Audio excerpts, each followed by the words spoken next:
Well, I'll introduce myself. Well, Yeah. first of all, thank you, Jeff, for having me on board.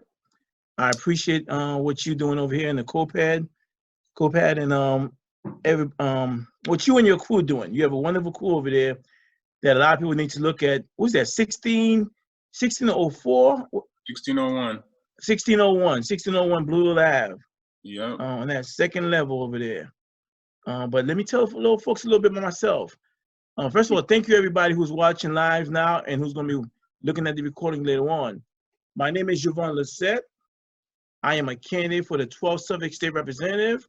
The 12th Suffolk covers, the Suffolk State District covers part of Mattapan, part of Dorchester, part of Hyde Park, and 2 precincts, like 20% of Milton, in a very small section of Rosendale. But really covers, 50% of Hyde Park, 50% of Mattapan, and 50% of Dorchester. You said 50% of Mattapan and Hyde Park and 15 of Dorchester? About 15% of Dorchester. Dorchester is big. Yeah. Dorchester starts over there by the expressway, by Quincy border, Milton border, and goes all the way to, Roxbury border. So that's the biggest district. And matter of fact, even further, when you talk about border, South Boston border. Absolutely. So, yeah, Dorchester is big. So that's going to be your entire district, hopefully, right? Oh, you mean that would be for a Senate position. We're not, one step at a time. I'm not thinking about no Senate position. I'm thinking about the work I'm going to do as a state representative, one step at a time. And right now, we have somebody, we have a crew of folks in the Senate position, at least over here in the first Suffolk, Nick Collins, he's doing a good job. So I'm not, Nick is, I don't know if we can say friends, but when I see him, we communicate, we talk about the work that needs to be done in the district, and he has a crew of folks, including many of my supporters like Barry Lawton, who's part of his team, who's out there doing the work with Nick Collins. So, if somebody's doing the work, you respect them. I'll join on as a state representative to support the work he's doing and to do more. There's more that needs to be done, especially in terms of the 12th Suffolk. We'll discuss that in more detail later. If I can just get into a little bit about my history. As you know, I was born in Haiti, came to Boston at the age of 4, and attended Boston Public School from K2 to the 12th grade, and I graduated from in Hyde Park High. Afterward, I went into the United States Marine Corps. After the Marines, I attended school at UMass Boston. After UMass Boston, I attended law school at Hofstra University School of Law in New York. And then, for a couple of years, all the while I was a new attorney, I was also working at this place called Brian Truman Center, which is a place where you work, we say, third-party vendor for Department of Youth Services. Because I've always worked with youth since college, since my days in college, since mentoring a lot of youth, especially at-risk youth. So it's always been my thing, working with folks young folks. And now I'm still working with them a little bit, but I'm more mentoring, folks, young folks your age, Jeff. And also, I'm not gonna lie, I'm being advised for folks, young folks like yourself too, because we have to teach each other. Absolutely. Absolutely. I mean, from talking to you, this past few years, I mean, I've learned a lot about the community of Mattapan, about this whole politics thing that's been going on. I mean, that's happening, and you running, and this is the whole reason why I want to have this conversation again, for me to pretty much understand more of your past and what you want to do for the community, and how could we work together. Because again, I have interest in the community, because I currently have a couple of businesses there, so I want to see the community flourish, so I could succeed, so I could be successful, so everybody in the square could be successful. So, and that's one thing that I've learned, is that the community, the business, all of them has to work together with the local politicians. That's right. So one of the biggest thing is just that this is the reason why I wanted to have this conversation, to see how could we help each other, or whoever's coming in in power and position, how can they help? How can we all work together for one common good? You know what I mean? So yes, sir. It's a partnership. We have to have a good working partnership. The community at large is really it's the residents, both the registered voters as well as the folks who can't vote, because they work, they pay taxes, and the business folks, and someone like you who have several businesses in Mattapan and throughout the Boston area, you're a major stakeholder. So we have to work with the businesses. Businesses and residents are stakeholders in the community. Absolutely. So one of the things that I wanted to ask you, is just that, I know we talked about earlier, but I just wanted to start it out with, like, how did you level up today? Like, what is your, consistent process that you do on a daily basis? Well, what I do, my days, because of COVID-19, my days are totally different. The past 2 months, I get up, between 5:30. I have a 6 a.m. prayer line that I join every morning with Reverend Zanita Armstrong and Reverend Harry Jean of the Church of the Holy Spirit in Mattapan Square. So there's about 47 people join it every day. It's great. It's inspirational. In these times, I'm always been a godly person, religious person, but it's the truth. Based on what COVID-19 is doing, you find yourself closer to God. You just do, and it's a need, because yes, while I'm a man, I'm a Marine, and this and that, I can handle it, but still, nothing like some religious, some spiritual relaxation. That's what I get in the morning and throughout the day when I pray, because God's always there, and God's blessing me that this COVID-19 haven't touched my family here. Sadly, it has touched my family in New York, through my wife's family, but which is my family. But still, we're praying that it doesn't touch anybody else, and it also has touched, when I say family, in terms of close friends over here, or family or friends. I mean, it's touched. Everybody knows somebody COVID-19 touched, and it's bad. It's just bad. And also, after my prayers, I work out. I have an elliptical machine. I work out, and then after my workout, I take my dogs for a walk. And I start work. After that, I start work. I'm an attorney, so 23-year practicing attorney. So I get on the computer, and I'm in front of the computer all day. I take breaks, and I do some campaign work. But for the most part, during the day, I'm doing my primary job, which is working. My wife and I, and I have a 14-year-old and an 18-year-old. We take breaks, and then my aunt, we take breaks and we do our cooking throughout the day. And sometimes, especially these young folks, they like to order, Uber Eat and, all these other Grubhub. We order too, but a lot of time we try to cook. Then I go from Zoom meeting, come the afternoon, I go from Zoom meeting to Zoom meeting to Zoom meeting. Yeah, well, that's the day we live on now. Yeah, even having depositions, meetings, doing depositions on Zoom now, which is crazy. Oh, really? That's what you guys do now? Yeah, that's what we have to do.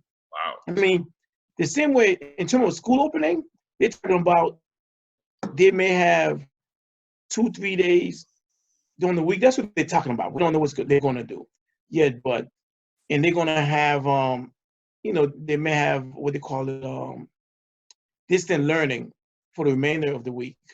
Okay. That's the same thing the courts may have to do, because while the courts are normally crowded, and you can't have that anymore. You can't have a crowded courtroom, and it's going to be hard to do that distance, social distance in a quiet courtroom. So therefore, they're going to have cases that normally take a year, 2 years, going to take 2 to 4 years. But one way you can prevent that, you can minimize that, is by doing a lot of Zoom work in court. You know, the judge can be there, and we're gonna get through it, and we're gonna figure it out. It's the future here is faster than we wanted it to, much faster. Wow. All right, let's get to it. Let's talk about the real, why we hear about, our community, what's going on in the city of the community of Mattapan. I mean, are you a resident of Mattapan, correct? Yes, Mattapan. It's a little further. It's more than Mattapan. You know that it's because in your business, you and just the Hyde Park. Those are part of the district too, in Milton, which is right next door to us in Mattapan Square. Well, but I can talk about Mattapan. Well, my thing is, I want to focus on Mattapan because as a real estate broker, I worked in Hyde Park and Cleary Square, and I see that they have a dedicated Main Street team that's working, to make some changes there. And I've seen some changes. And me personally, for me being in Mattapan for the last 3 years, I haven't seen any changes. So like now that, we are going through to this process now where there's going to be a new city council, state rep, is that how can we work together to, focus on making changes in Mattapan Square, leveling up Mattapan Square? That's first of all, really where, like I said, my focus would be, because again, this is where I'm at. This is where my current business. Mattapan Square. Mattapan Square needs a total change. Yep. Okay. What they did to the health center, they need to do to all the buildings in Mattapan Square. Absolutely. Okay.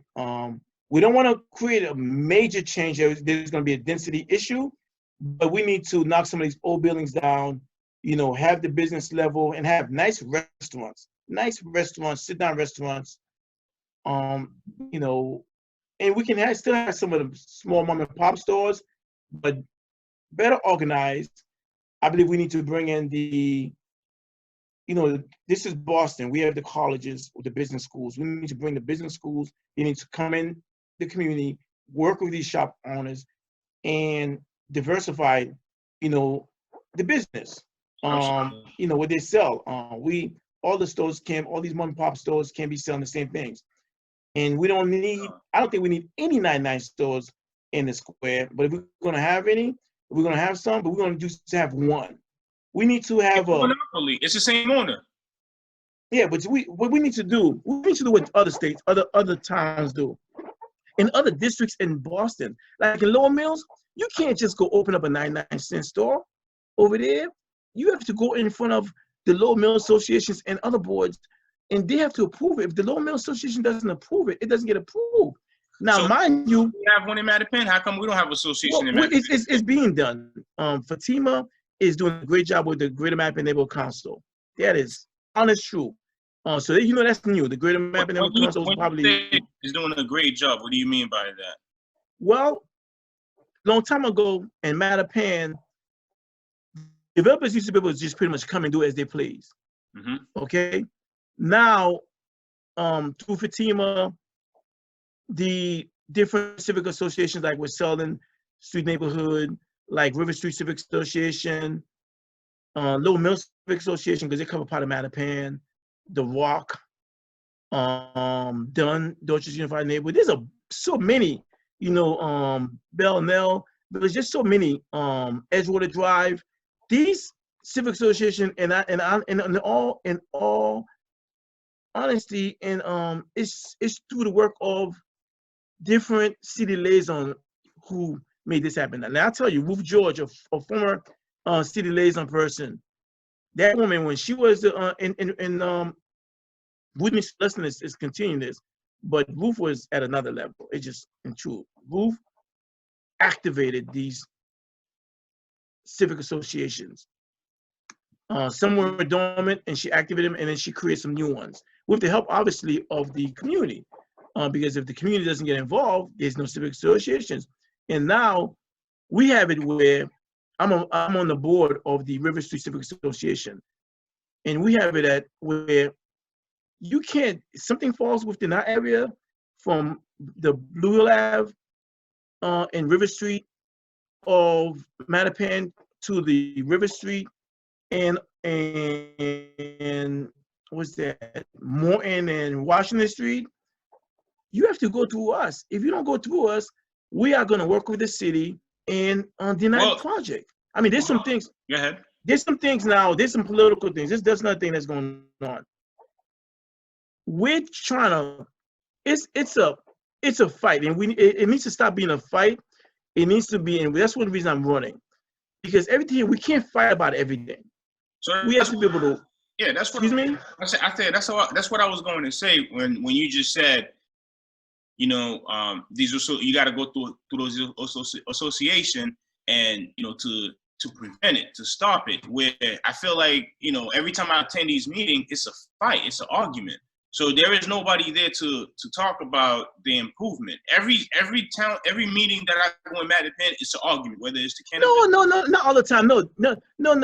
It's the truth, Jeff. Not all the time. We even Cody Village was a pushback when I went to that meeting. No, because guess what though?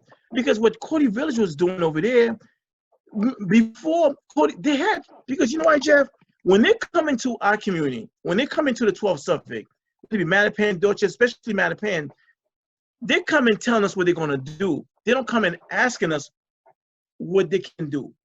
They go to Jamaica Plain and Turnpike Lower Mills, Cedar Grove, and other places in South Boston and said, can we do such? Can we do such? When they come to us, they're presenting. First of all, they don't even properly present. They don't even come with the full plan. Okay, they come in. They try and lead the blind, and it's the wrong way to go. So we've changed it where now they need to properly present to us. We have a density. We are not trying to have a density issue. Okay, so it's changed. Let me tell you something. The Cody 4 that was approved, it's not the Cody 4 they wanted. They wanted to go up 6, 7, 8 story high with the old Cody 4, especially the one in the corner, the building in the corner of Cummings Highway and Regis Road. Okay, the community, and sometimes, you know what? If you have to, you know, be loud a little bit, if that's what's gonna get you to from not having an 8-story high building or 6, 7-story high building and having a 4-story, 3-story high, because density is an issue. You don't want to have a high rise.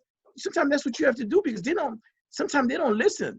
And if they, I mean, so you gotta understand. I mean, that's not always the way they always do it, but I understand when folks are loud at the meetings, because the city representatives, the state representatives are not listening to them. Sometimes you find some politicians, I'm not gonna say any names, but sometimes you find some people, whether it be the politician himself or the liaison person, they're advocating more on behalf of the developer instead of the residents. And that's a no-no. The residents comes first. We have to do what's in the best interest of the residents. Always have to do what's in the best interest of residents. If the resident doesn't understand, there's certain kind of developments we do need. But those kind of developments we need, you have to still work with the residents. You can't just try to shove it down their throats. You have to have more than one informational meeting. You don't come in there with one information meeting. You've been meeting behind the doors in City Hall and the State House and everywhere else for months, years, and then you want to come into the community and have one meeting with us or 2 meetings with us and tell us what you're going to do. No, sometimes it takes more than that. And if that's what it's going to take, if it takes more than that, then let's have it. That's what I always try to push. When I'm at the meetings and I see the residents I sense that they don't know what's going on, even after myself and so many other people who know this game, who knows what's taking place in terms of developments, we ask the questions so they can hear the answers. I always say, we need another meeting. We need another intro meeting, not just another meeting to the next step meeting. No, we need to have another introduction meeting, so we can have more residents there. And a major issue what we're addressing right now is, in terms of the development, is around the Mattapan Community Center. All that green around there. They want to come in and develop around there. We can't allow them to develop over wetland, in areas that's our only green space, because in that area, they claim we have a lot of green, but you know what you know the green they're talking about? They said we already have a lot of green. The green that they're talking about are cemeteries. Those are not green, because that area is full of cemeteries. You know, we have the cemetery on Walk Hill, we have the cemetery on American Legion Highway, we have Forest Hill. You know, all those cemeteries around there. Those are not green spaces. So the green spaces we have in that part of Mattapan, we need to keep it, and people are fighting for that. So that's what they're fighting for. And to be honest, while I've been to other meetings in Milton, and sometimes people ask me to go to other towns, they're rowdy too. Well, I mean, I totally understand, but like again, is as we have this conversation again, so this is me expressing what I've seen. Again, it's just what you're describing to me right now is exactly what I've been seeing. Is that it's always a back and forth, it's always an argument, rather than okay, how do we work together? You know what I mean? Like I said, even the Court Village situation where Donald's a brother, right? It's not right. He's a brother. His partner's a brother that's trying to do this project here. Again, it was a fight. It wasn't. But it's not about that. Let me stop you there. That's it's not. What I'm saying. Donald Lexus. It's not about being a brother, because that's the problem we have. So you can't just because it's always the problem. No, because the person, the developer, the person who's really making the money, sometimes they'll put a so-called brother, a sister, as the face of the project when they're truly not the face. They're not truly the person who owns the project. Do you understand? Absolutely, I don't understand that. That happens a lot in our community. Hold on, Jovan. I'm in the line of business, so I do understand that. But in that situation, that's not the case here. So again, this is going back to what I'm pretty much saying is that when it comes time to do improvements, to work on on these type of development projects or new business or whatever it is, it's always a pushback. You know what I mean? But I explained to you.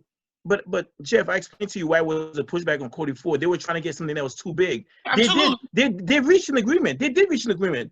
Donald Lexus is getting his buildings. I agree with you. Buildings. Do you understand? They're getting a third of Regis Road, and a big part of Cummings Highway there. I mean, you can't just. You have to understand. No matter when it comes to that kind of development, you can't let it happen overnight. And whatever happened, it's not only going to affect Regis Road, it's going to also affect Woodhaven, all those other streets around Cummings Highway. It's the way the traffic rolls through.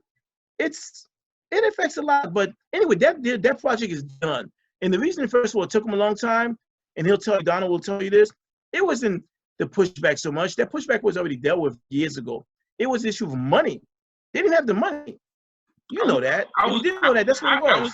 I was around for the pushback, and I'm aware of that. But like I said, I don't want to spend too much time on this. Again, this is what I'm saying. It's how do we come together where there is, some type of system, where I'll tell you how you do it. You come to first of all, the better developers, this is what they do.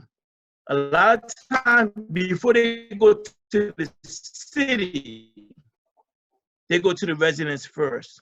They say, you know what? Like you just said, Jovan, earlier you said to me that, we just now creating these type of civic organization to, for people to approach them. And as I said, as a business owner, I mentioned to you, several times that I try to reach out to Main Street and Mattapan, and I don't get no help from them. I don't get no response for them. So I've mentioned that to you. So when you say that, again, this is why we're having this conversation. And I did tell you I was gonna work with you and Tina to build that relationship that I believe you and Tina need to build, because you have several businesses in Mattapan, and Tina is the director of Main Street. Y'all should be working together. There's no question about it. If I'm in the community, then I don't have anybody to talk to get the resources. So somebody who's not in the community, who's not there every day, so how do you expect them to get those things done?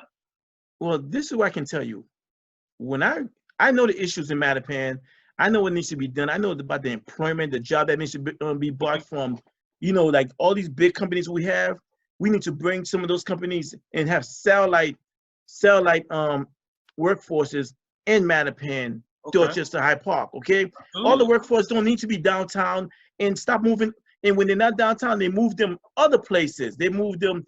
They have the satellite in Medford and other towns. No, we keep some of them in Boston, but in our small district. So this is what It's leadership. That's how we do it. Yeah, Go ahead. this is a question, for state rep. You know what I mean? Like again, you're a resident of Mattapan, and you understand those challenges because this is not the first time I've addressed this to you. And I work with developers and business owners who have a tough time going through our process. You know what I mean? So when you say, okay, this is what it should be, but that process is not set up for business owners or developers to go through it. So there's that issue. You know what I mean? So again, what can you do to make sure that that there is that disconnected, that people could actually have a conversation? Because you had mentioned right in the beginning of this conversation that those groups are not being formed.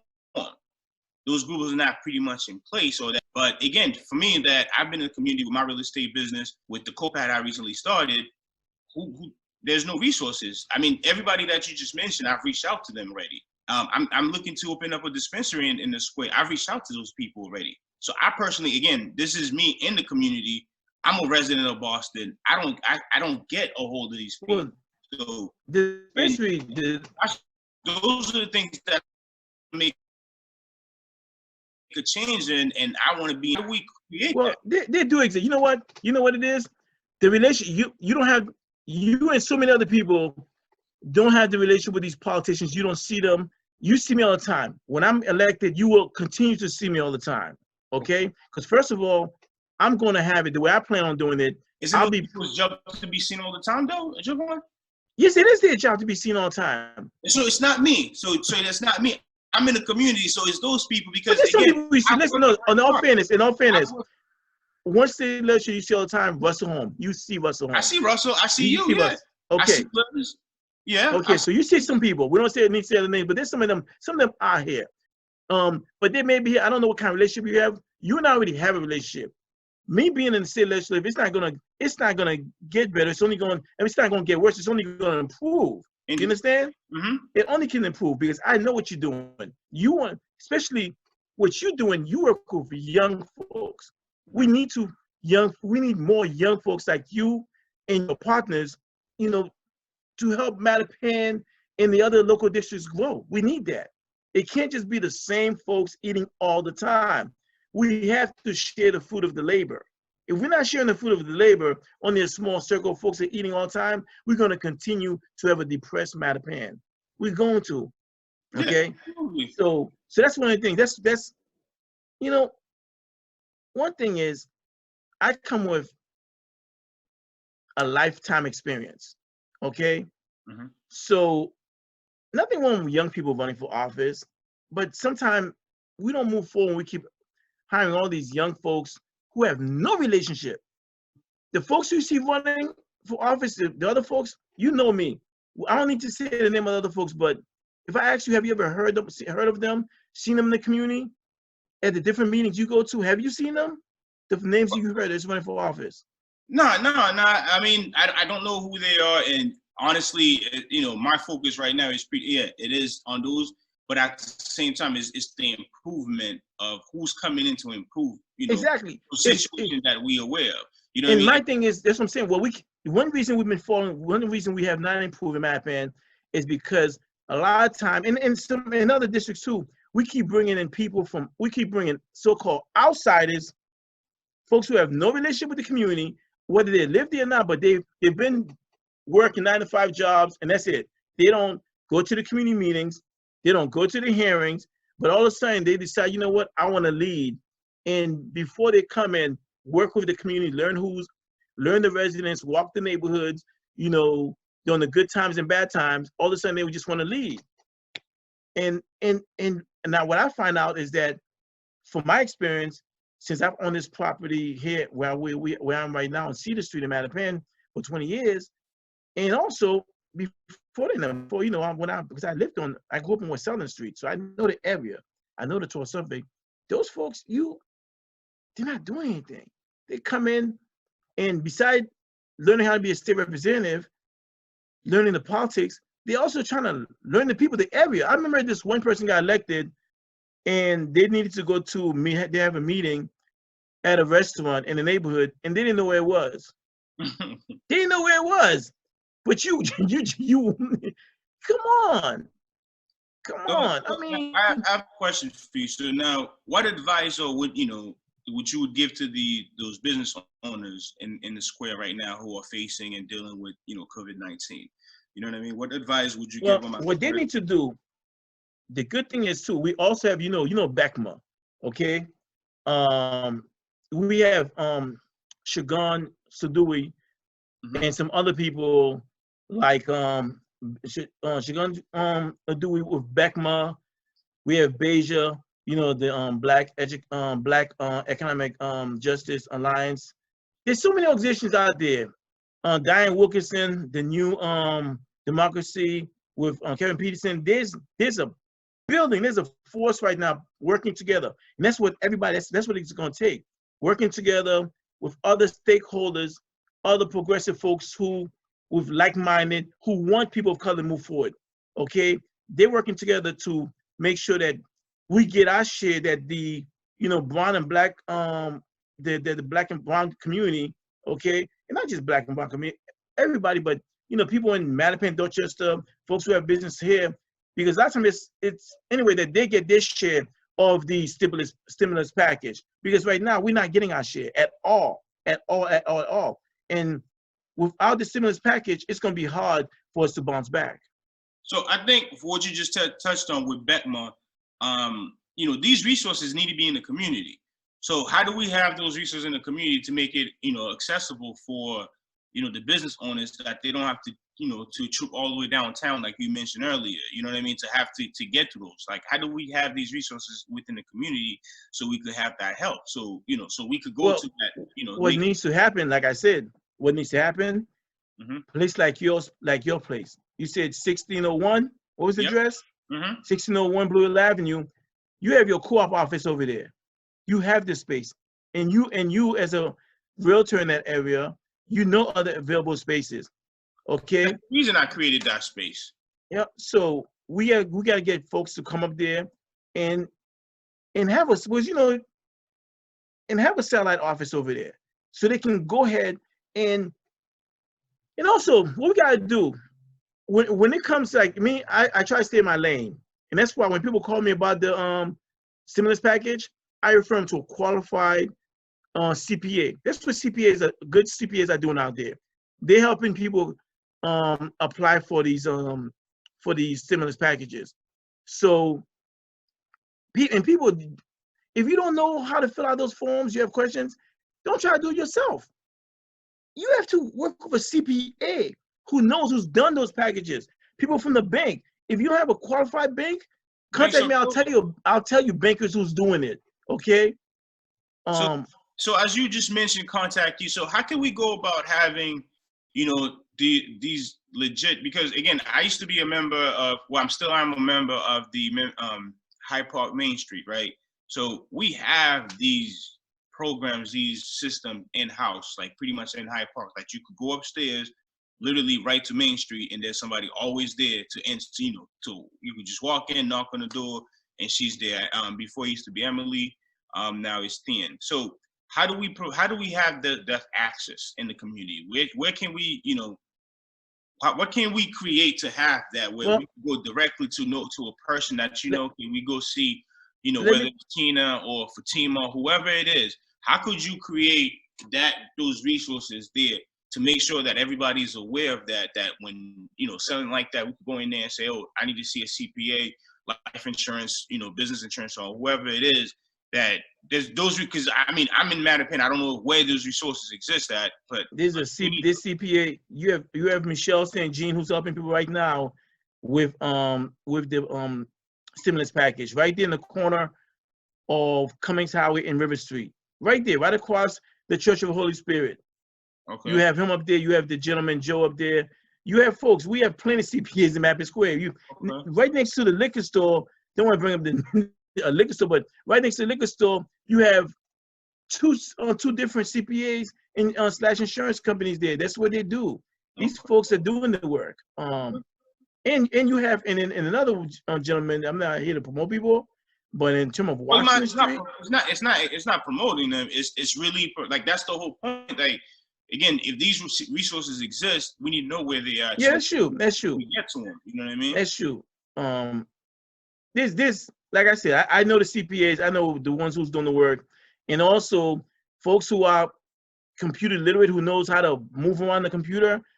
You know, you go on Blackma website, you go on these other websites, they have the instruction there, but like I said, one thing about to make money, you have to spend money. So there's nothing wrong with you paying a CPA, a qualified CPA, to do the work for you. Okay. Yes, the CPA is going to take a part of that money.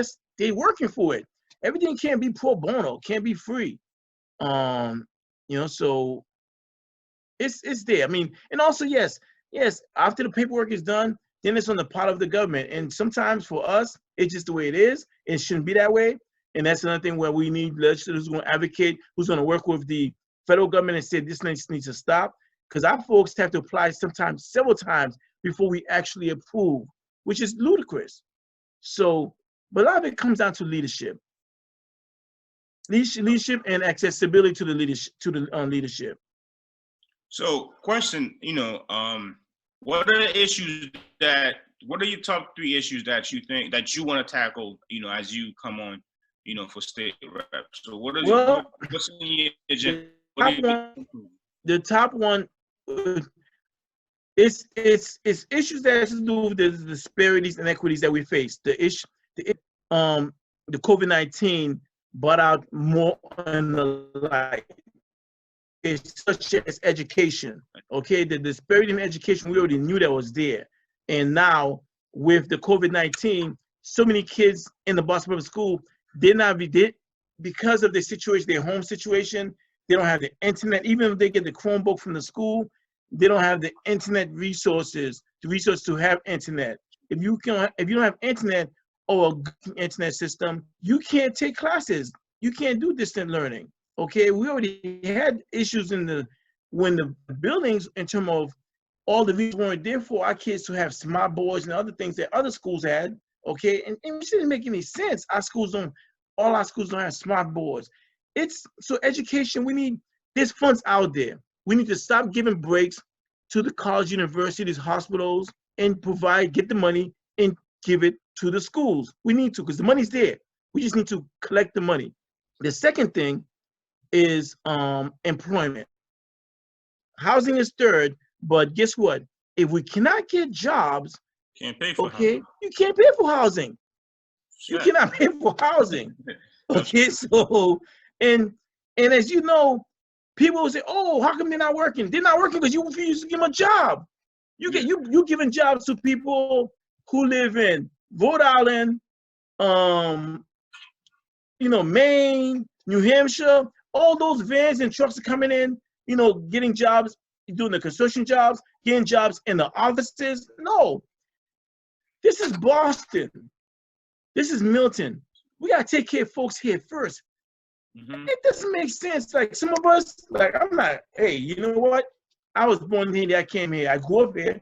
I've been here obviously longer than many people, but still, it's sad that people like my wife, you know, who was born here, her parents were born here, you know, their parents were born here, and they can't get jobs. My wife's not in that situation. I'm just giving an example. You know, third, fourth generation. No, they should have an opportunity. Education will create that opportunity, but also they need access to these jobs. Institutionalism is real, and now we're able to say it. They kept denying institutional racism. They kept denying it. With COVID-19, it's out there in the open. So what are we going to do about it? We need action plans. We need true action plans. What are those plans, Jovan? What are those plans? Yeah. To work with those corporations, okay? Look at their books. Because guess what? These corporations get some kind of tax breaks from us. All these big corporations get tax breaks from us. If we're going to work with you by giving you tax breaks, you need to show us those books and show us who you're employing. We need to see the data. If we don't do that, we're not going to know who they're going to be. It's just we can't keep getting lip services. For sure. So when you mentioned, like, as far as, you know, funding, but I mean, we're in a situation where, for example, for me, my high school shut down. I went to West Roxbury, it shut down. I know what other schools shut down. It seems like English is going to get shut down. A number of schools, right? So all of them is going to get shut down at some point. Turn over to charter schools. So what is your take on charter schools and Boston public schools, right? So now with the right leadership, that's not going to happen. First of all, we already voted no on to that.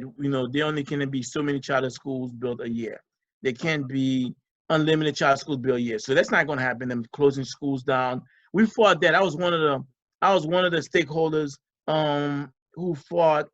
Myself, Barbara Fields, Nancy Dickinson, a number of other people, Peggy, a number of people, Lincoln Lamont, a number of people fought to keep the Matterhorn school the way it is, and we even have the Toussaint Louverture, school with it. It's a combined school. It's a bilingual school now. So because they didn't want to shut that building down. They wanted to shut that building down, and they wanted to shut it down and put a charter school. But we fought it. So the community coming together in those meetings, we had to get loud. Indeed. We got loud. We had plenty of meetings. And they kept trying to go back. We're like, no. We went from meetings at the school, meeting at City Hall, meeting at DESA, in Malden. I mean, we fought, and that's what needs to be done. It's always had to be that way. Nothing has ever been given to us. We always had to fight for it. It's just different ways to fight for it. There's ways you fight in the office and doing the paperwork, and there's ways that you verbally fight at meetings. Which is okay, because the goal is for us to. We got to do something. The way I grew up, the disparities I'm facing now, into my pain, where they try to. All these illegal foreclosures that goes on around me. I live in Mattapan, so Mattapan pays the most for home and car insurance. Dorchester, secondly in terms of the paying the most. In 2020, it doesn't make sense. What can a state rep, city council do about those? Legislate laws. Guess what? Legislators, we have business people. If these, I don't want to name insurance companies, but we can, because you know what? Two of the worst is Progressive and Geico. Okay? They may be less expensive sometimes because they're providing less services, which people don't know. They're spending more money on commercials, but that's a whole nother thing. But they're all bad when it comes down to, because they all overcharge. They all overcharge our community. What we need to do is pass legislation where everybody pays the same insurance. Okay, and one way to do that is to bring in business people like yourself, and we already have this on the books. We can have our own insurance bond, the same way the city, the state entities, they insure themselves. MBTA, taxi drivers, all those, Uber, they insure themselves. Insurance group, community groups, insurance you started that way. But then they became too big. Yeah. So we need to start having some small ones again where Mattapan, Dorchester insure themselves. Roxbury and South End insure themselves. You can do that. Yeah. But you got to have, but guess what? You need leadership to discuss that, to sit with the table, political leaders, to sit on the table with business leaders and make it happen, and not being afraid of people coming on board against them. Okay? Like charter school. Some people are afraid to speak up on charter schools. I'm not afraid to speak. Well, first of all, we need charter schools, but we don't need charter schools dominating everything. We don't need the kind of charter leadership that's gonna try to not honor unions. We need unions. Without unions, teachers will be underpaid. It's a hard work. They're already underpaid, but they will be more underpaid. So you have some charter schools that come in that try to deny unionship, and we don't want that. But you need the right leaders. If you don't have the right leaders, based on what's happening now in the South, you have a bunch of charter schools with no unions. You're gonna have that up here, and we can't allow that. So, and then I want to get to housing, because housing is very important. And when I say housing, we don't just talk about rental housing, we talk about ownership. As a real estate broker, you know that's very important. Okay? Absolutely. And that's one thing we have about Mattapan. Mattapan has the largest ownership percentage in terms of, you know, folks who own residents who owns their home compared to other places, even more so than West Roxbury. Okay, so Mattapan residents are vested here. So when we talk about ownership, we also have to find ways to protect the home ownership. We have to find ways to keep the rent down, and if that comes with government assistance, then so be it.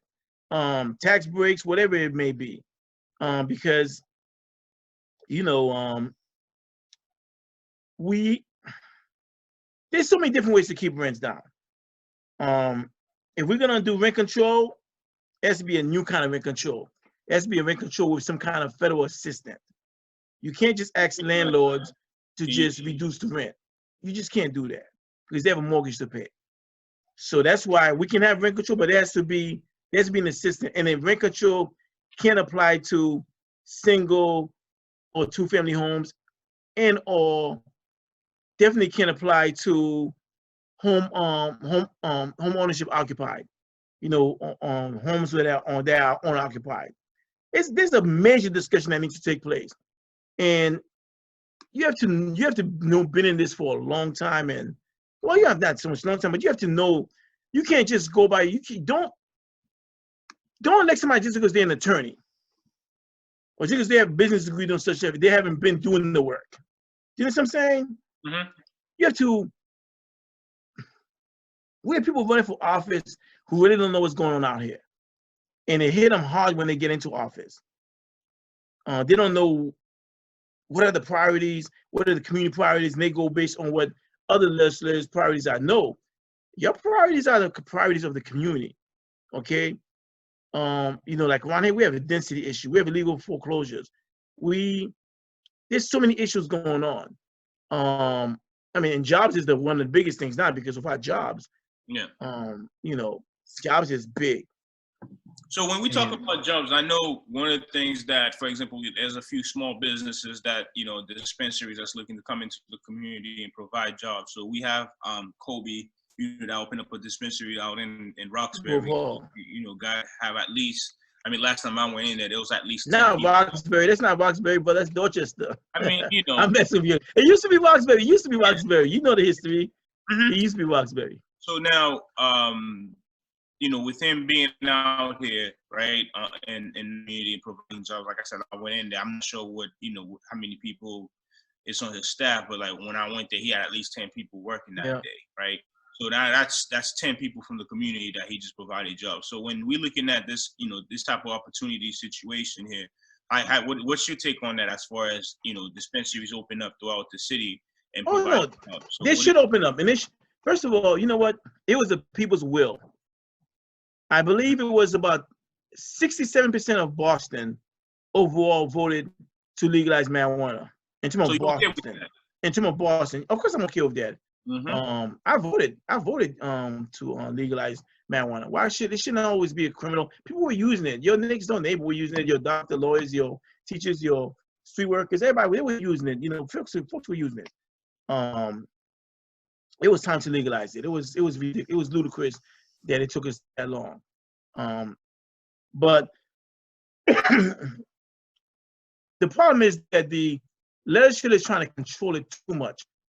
It was not the will of the people for the government to have this much control over the legalization of marijuana, how it's run and everything. Now, we don't want too many shops, okay?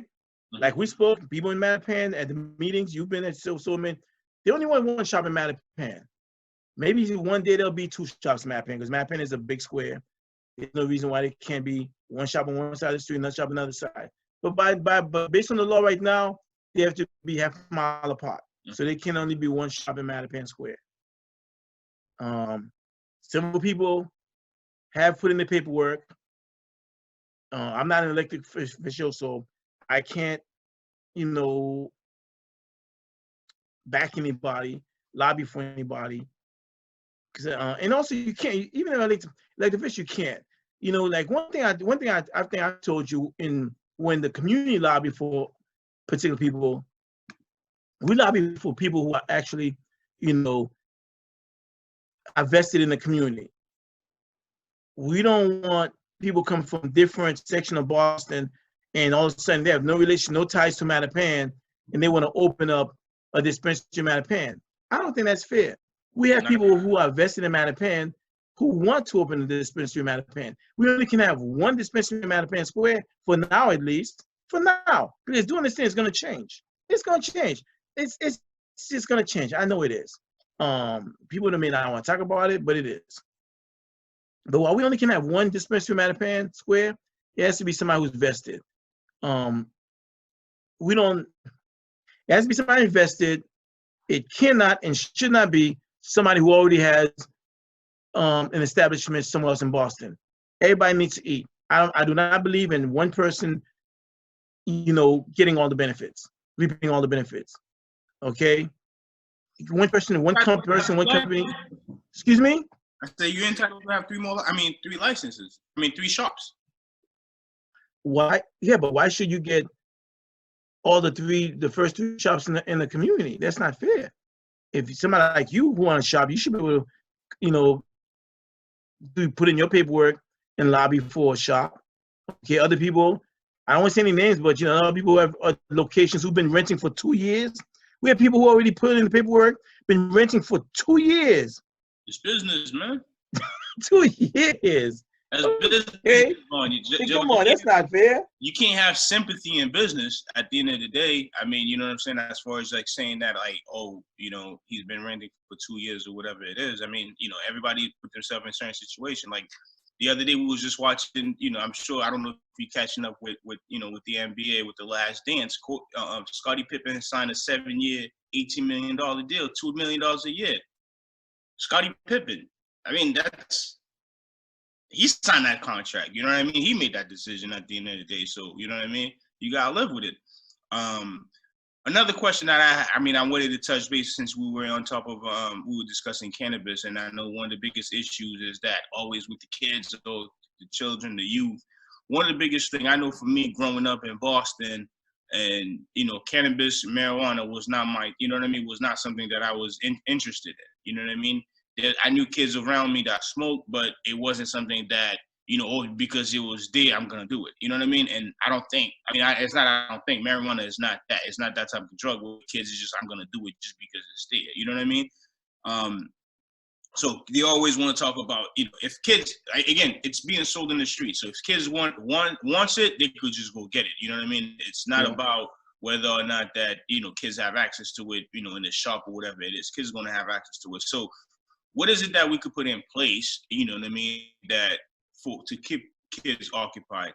I've been watching The Wire, right? I'm sure you watched The Wire back then, right? Yes. So I've been watching that, and then it's just that the moment that you open up activities, it's just there's nothing to do. So when I look at Mattapan Square and I'm in my office, you know, after school gets out, you got the kids from KIPP, you got the school kids from the other school up on River Street, and, you know, all they just do is just walk around in the square. So there is nothing in the square. I remember me growing up, I had Mattapan Music. I used to go in there and, you know, buy CDs or so on and so forth. But like, there's currently nothing available, no social activities after school, no public, no space, safe space for the kids to go, whether it's to learn how to do art or whatever it is. So what is it that, you know, do you have any plans to address, you know, to have activities for these kids? Because one thing I could tell you, in my building, there's 10,000 square feet of space downstairs that could be utilized for those type of activities. You know what I mean? For things for kids, whether it's social activity learning, you know, computers or sports or boxing or whatever it is. There are spaces around the square that could be utilized. Like, do you have any plans towards that to create, you know what I mean, activities for the youth to make sure that they stay occupied and educated, so they could get some type of employment and they go afford housing? So how do we, you know, bridge that gap with the future generation? By properly leading what's taking place in the community. In Mattapan, a good example is this, and we didn't talk about hopefully we'll talk about the health disparity, because that's another thing. That falls within the 1, 2, 3, 4. Might be number 1 right now due to COVID, but we'll talk about that later. The health disparity, that's major. But in terms of the question you asked, getting activities and finding places for the young folks to play, the youth to play, that was one of the things they were supposed to be part of Cody Ford. They were supposed to build right there in the corner of Regis Road. There's one corner part of the corner, there's going to be a big building, and the other corner of Regis Road and Cummings Highway, they were supposed to have Boys and Girls Club. Okay. But due to for whatever reason, some people say it's failed leadership. I don't know if it's failed leadership, but whatever reason, there's no Boys and Girls Club coming. Now, yes, we need housing in this area, but you know that we also need what you just stated. We need places for these kids to play. All these new young people are going to come to these buildings, in this Cody Ford building. If you had that Boys and Girls Club building, a nice big building there, they could have just came from school and walked right across the street and have that activity and go to that place, to that Boys and Girls Club and play. Okay, have a computer center in there, have a basketball gym in there, have swimming in there. Okay, where they don't have to go all the way to the Matterhorn. I mean, the Matterhorn has this. There's places like that, but the Matterhorn is kind of far if you're not driving or catching the T. And the bus that goes down that route is doesn't run every 15 minutes like other buses. And we also do have a lot of people don't know about it, and because people don't know about it, they don't cater to that spot. We do have a Mattapan Boys and Girls Club on Hazelton Street, almost in the corner of Hazelton Street and Blue Ave, where the old Mattapan Library used to be. Yeah. Okay, so, and we do have the library. The kids go into the Mattapan Library and they entertain themselves there. Sometimes too much, but that's a whole nother thing. We do have a lot of schools in Mattapan, and these schools and the kids, when they leave school, some of them do need somewhere else to go before they go home. They do it, which is okay. Because when we were kids, I used to go home first, but then after I went from, it was different then. Because we played outside back then more than kids do today. It's not safe for kids to play outside. Sadly, it's not safe for them to play outside like we used to play. Why is that? Why is that? Why you say that? Because it's not as safe as it was back then. We didn't have bullets flying the way we have bullets flying around now with no names on them. Especially once the weather gets warm, what happens? I mean, sadly, people said, and that's why it doesn't make sense, some of the crimes that's taking place. And that's why we know there's a problem.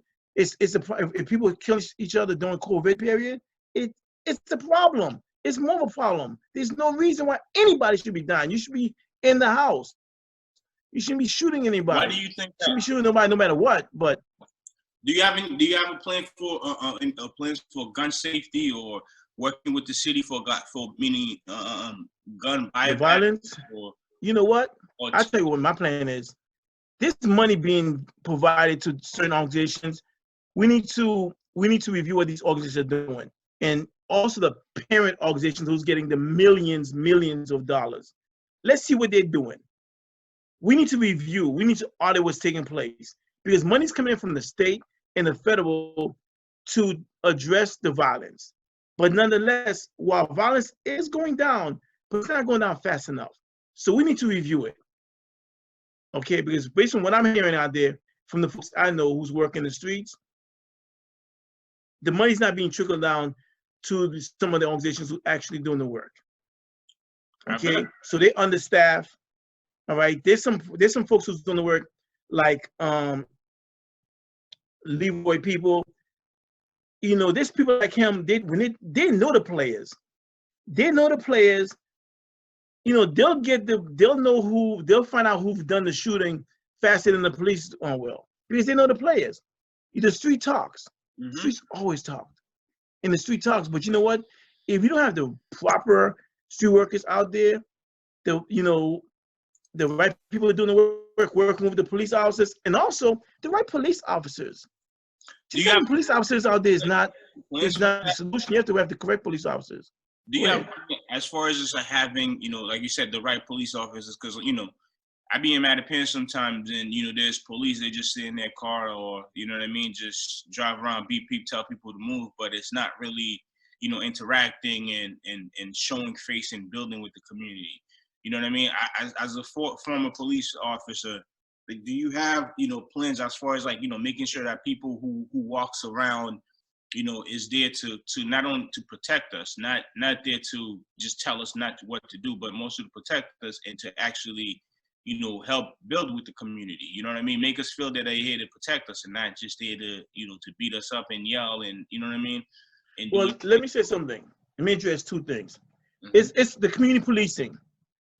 It all has to do with who. I know Mancy does the day police. He used to do the day policing. Eric Mancy used to do the day policing in Mappin Square.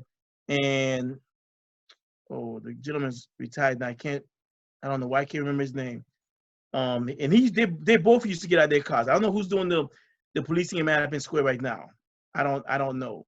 One retired, and Eric is not doing the community police. He's doing what they call them. CSO community. He's a community officer. But I can tell you this: you do need somebody in the car moving the traffic. When that third lane is blocked, if you're going through the square, it's a major problem. If you're at the store trying to buy something, you can't back out. So yes, you need somebody. It's hard to. Yeah, you can walk around and do that too, but when they blow the horn, it moves the traffic, and the traffic needs to be moved because too much traffic comes through the square. I mean, that's something we can't resolve. They think they can resolve by shrinking by shrinking the lanes. That's not going to work. That's a whole nother discussion that they're talking about, and we can talk about that another time. But yes, when I was a cop in C11, I was a Harry 676. I used to walk. It was my walking beat. Common Square was my walking beat. Mm-hmm. Because I used to walk there 4 days on, 2 days off, I had built a relationship with these store owners, with all the businesses there, including the young folks who hung around the area. The young folks who frequent the stores, the McDonald's there. At that time, they still have the McDonald's. You build rapport. I used to walk that block. That was, and as a new cop, as a young cop, you can do that. I don't know if older cops, if they want to do that, but when you're young and you're learning the business of policing, it's a good thing to do, to just walk and talk with the folks, because you have to. It's community policing, and we need that more. But we also need police officers who look like us. Absolutely. Okay, there's some excellent white police officers, but still, if the city is 53%, 54% people of color, then the police force needs to be 54% people of color. It needs to reflect that. And yes, the mayor is trying to do something through the cadet program, but the more and more I look at the cadet program, they're trying to do the same with the cadet program. So I have to review the cadet program and see who's coming in there, because we have to make sure that the cadet program is not being used as a legacy for current police officers' families to come in. Because the original cadet programs were created years ago was created so people in the community could become cops. But it lost its purpose when most of the people who were going through the cadet program were kids, nephews, nieces of police officers. That's not the purpose of a cadet program. Mm-hmm. We now have, the mayor have now approved cadet program for the fire department. So we'll see what happens, because the fire department is 97% white, which is not Boston. Yeah. So we'll see how they do. A lot of work to be done. And we need people who's going to be true, speak to power. You have to watch how you speak it, but still you have to be able to speak truth to power. If you can't speak truth to power and there's issues in the community, don't do this job. Don't do this job. Get another day job. And this job here is not just a day job; it's a 24/7 job. Because we need. What this word, Jovan? Excuse me? I said, what's most important to you about this? Like, since I mean, as you were saying, if somebody doesn't want to do this, don't do it. But why you want to take this on? I mean, why is it to you? Because you know what? I'm tired of seeing the different lives, the different circles of folks, how they live. You got those who's in the inner circle, they're doing well. Their kids are in private school because of the circle they're in. But the other folks who don't have it like that, their kids are in certain public schools, and not only certain public schools, but certain public schools that lack so many resources. So many resources. It's 2020, and before then was 2018, 2019. It shouldn't have been happening. And it continues to happen. No, I mean, you know what? My wife is a teacher with BPS, Boston Public School System. Okay? I'm an attorney. People always say, why y'all live in Mattapan? Y'all make enough money. Y'all don't need to live in Mattapan. No, Mattapan is a beautiful place to live and to raise your children. We do need to make Mattapan better. And I want to stay here and make Mattapan better. I don't want to run from it. Okay? That's why I'm running for this post, because I want to improve the circle of our Mattapan, which is the 12th Suffolk. So we talk about Hyde Park. That Burger King that they're trying to put over there on River Street and Wood Ave, that the community's totally against. How is that happening? How could that happen? Exactly, because it didn't go through the community process. This is what we're talking about. This gentleman owns that lot over there, and he thinks because he owns that lot, he can just put in any business he can. No, you cannot. The community, he told the community he was going to put down a sit-down restaurant. Burger King is not a sit-down restaurant. Mattapan and Hyde Park are building. They're coming up. If they're coming up, they're coming up. We are coming up slowly, but there's things happening.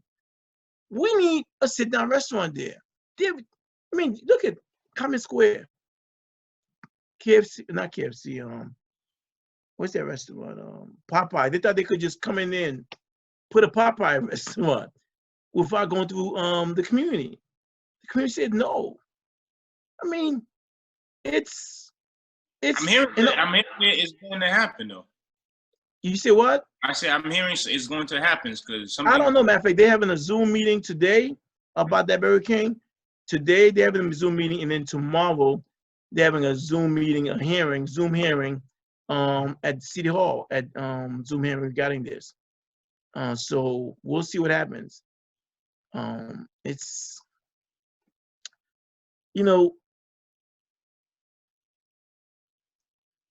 it's time that you can't just put a Burger King in a spot like that when people say they don't want it. It's that time.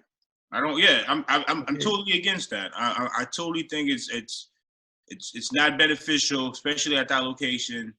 You know what I mean? You got a bunch of kids over there that you're gonna be teaching these kids all these non-GMO growth hormones nonsense. Like we can't have that in our kids. You know what I mean? We cannot. It's not healthy. Yeah, it's not healthy. You know what I mean? No. So, Jovan, we can't. We got to wrap this up. I appreciate this, but one last question I wanted to ask you is that how do you want to be remembered? What do you want your legacy to be? To be after you're all done with this. I'm not big on.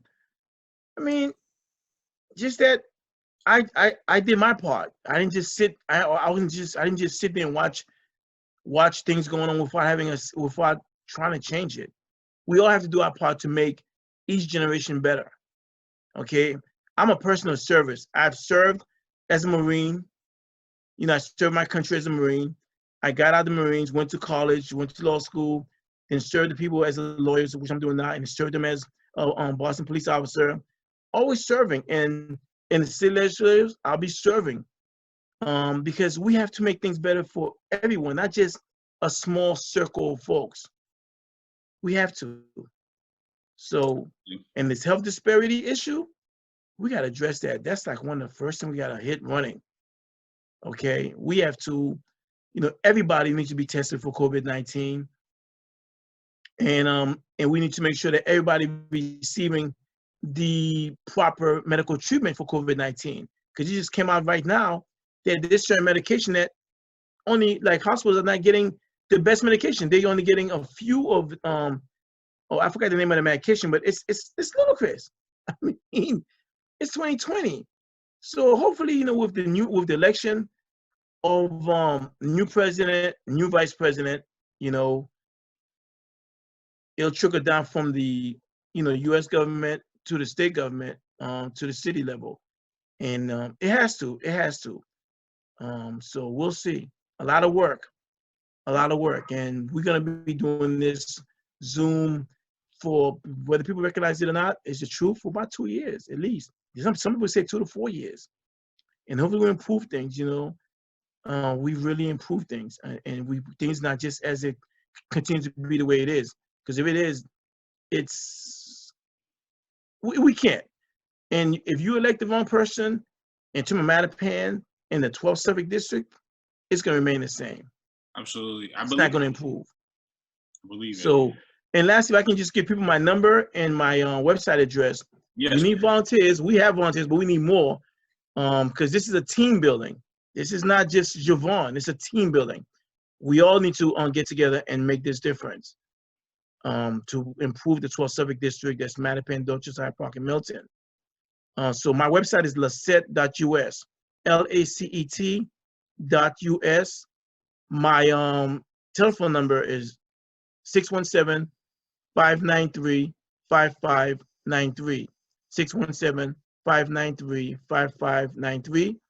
My name is Jovan Lacet, Jovan Lacet is right there. You can contact me on Facebook. There's so many ways you can contact me. You have an Instagram too? Yes, I do. I just gotta go on it more often than I do. I have Instagram, I have Twitter, I have all of that. Well, that's how you reach the younger generation, brother. You gotta get on. I have to. You gotta get on the young Instagram. Folks are doing it. Anyway, yeah. Thank you for having me, Jeff. You and Ashley. I appreciate it. Anytime you want me on, like I told you, you tell them, Jeff, when you want me, you get me, right? And I'm going to make sure. I know you're trying to get access to some other folks. With me in office, you'll have access to other folks, because the other folks need to be available to you. They need to be available to you and other constituents. Constituent services is what it's about. Okay? Mm-hmm. Constituents come first. Absolutely. Okay? I appreciate you, Jovan. Thank you very much. Thank you. Thanks for everybody for tuning in. Unfortunately, we kept for some reason Facebook was acting up every 5 minutes. It was logging us off. I tried my best to keep on recording it, but nonetheless, what we're just gonna do is just take this and just post it on Facebook. We'll send you a copy of it as well, and then we'll go from there. And again, like I said, I appreciate you, Jovan. Thank you very much for tuning in. For making the time to have this conversation. Like I said, the goal here is to work together, to make this happen, for the betterness of our community and our livelihood, and to leave this place a better place. You know what I mean? To leave this, this place a better place for our future generation. That's one thing that my father told me, is that, you have one responsibilities to leave the world a better place than you found it. That's right. With that being said, anybody that, that needs to help out, wants to help out, wants to vote, help boost your campaign, please reach out to Jovan. Share all his contact. And if you guys have any questions for me, please, how to reach me, and once again, thank you very much, Jovan. We're just trying to level up Mattapan Square.